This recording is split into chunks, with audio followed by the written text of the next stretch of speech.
Hi, GenderBlenders. Welcome to week 109. This week's question is, travel within transition. Has anyone had experience traveling within transition, medically transitioning but not yet legally? For example, booking a flight. Would you use the gender on your driver's license? What would you do if any situations arise? Well, this is Steffi. I don't travel that often, but I do travel a little bit. And in any event, during the active portion of my massively changing part of my transition, I did travel a few times. So here's my experience. First of all, I have to give you a little bit of background information. Tips for travel. And again, mostly this is related to travel, U.S. domestic or U.S. international travel. I've done both during my transition. So here's a few tips. Carry your hormones with you. Don't put them in checked baggage. You don't want to be away from your source of hormones for a very long period of time. It can harm your transition. And in any event, you certainly won't feel very good. So it's always good to make sure that you do carry it with you. I'm sorry a little bit, I still have some of that laryngitis that you heard me with last week. I am getting over it, but not over it completely yet. So sorry about that. Carry your hormones with you. Carry a list of a printed list of your medication. That is the name of the medication, the purpose of the medication for both prescription and over-the-counter prescriptions.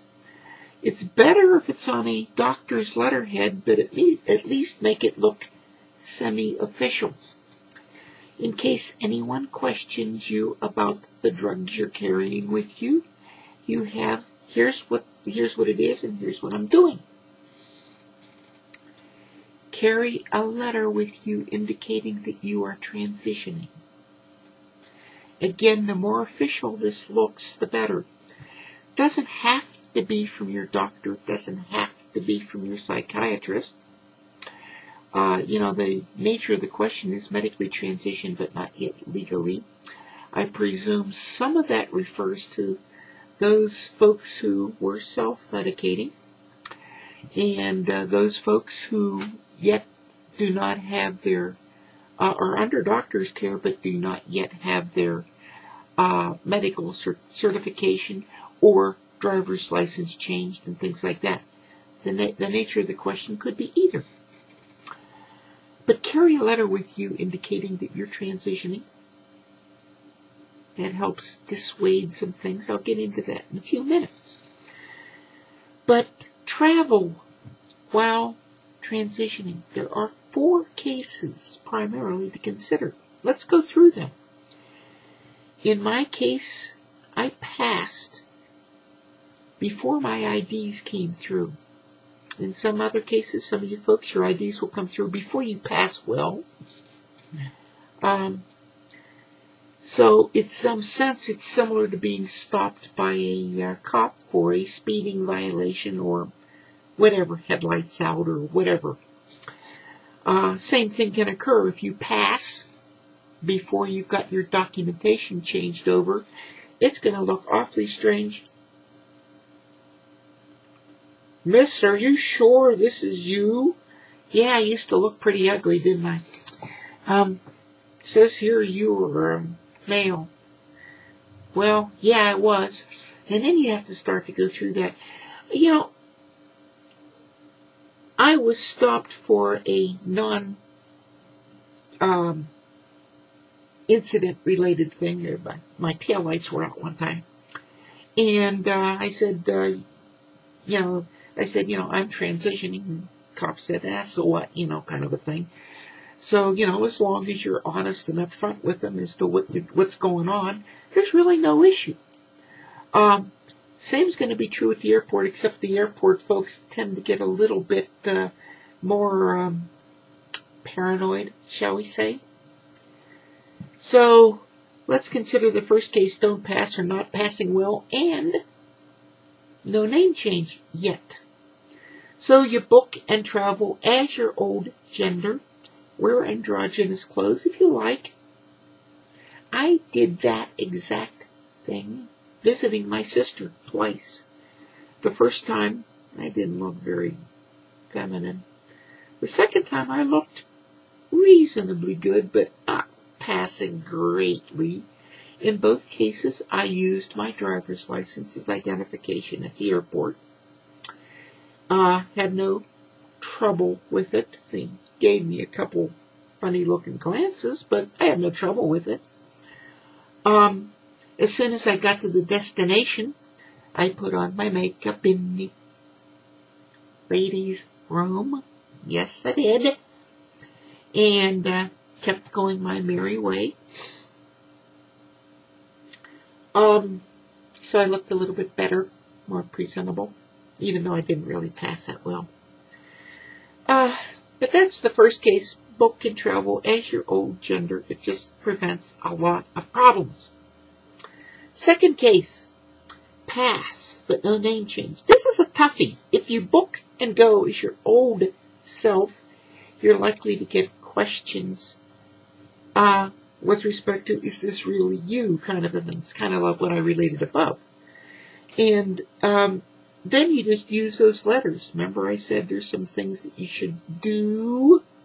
Use the little letter that you have. See, I'm transitioning. What's your problem? And usually that's all that it takes. Assuming you don't try to do something stupid like annoy them. Yes, it should be your right to annoy people, but sometimes discretion is the better part of valor. But there's that. So that's the thing. Use the letters. If you book and go as your new gender, you're still going to get questioned. It's more dangerous, so because now you don't have any legal documentation to show your name. So the name that you booked under is different than your legal name, and you can get questioned a lot more. So that's a little bit more dangerous. Don't pass. But you've already changed your name. Dress as the gender on the document's name. It's just easier to explain. And say, my parents had a good sense of humor, so they named me wrong. So you get that sort of thing. And then, I don't know whether you folks can hear that in the back, but apparently there's a kitty argument going on outside. And our indoor kitty is meowing at the outdoor kitties. I don't know whether you can hear that or not. Anyway, so that's if you don't pass, but your name has changed. And then the fourth case is pass and name change. That's easy. Again, you book and go as your new name and gender. You have your documents as a backup in case somebody does question you. This I did for my Thailand thing. And I wasn't questioned at all, but I could have been. And I had the documentation with me just in case I needed it. So conclusions. Travel is tough these days. It's a lot tougher than it used to be in any event. But, you know, if you use a little bit of common sense and do prepare things. Again, carry your hormones. Print a list of your medications. Carry a letter with you explaining what the heck's going on. And the more official you can make it, the better off you're going to be. So that's my case, my take on this week's video. Again, I went through essentially all the steps that I showed here in different travels during my transition. Right now, I book and fly and so forth as a female. That's what I am. So until next week, this is Steffi saying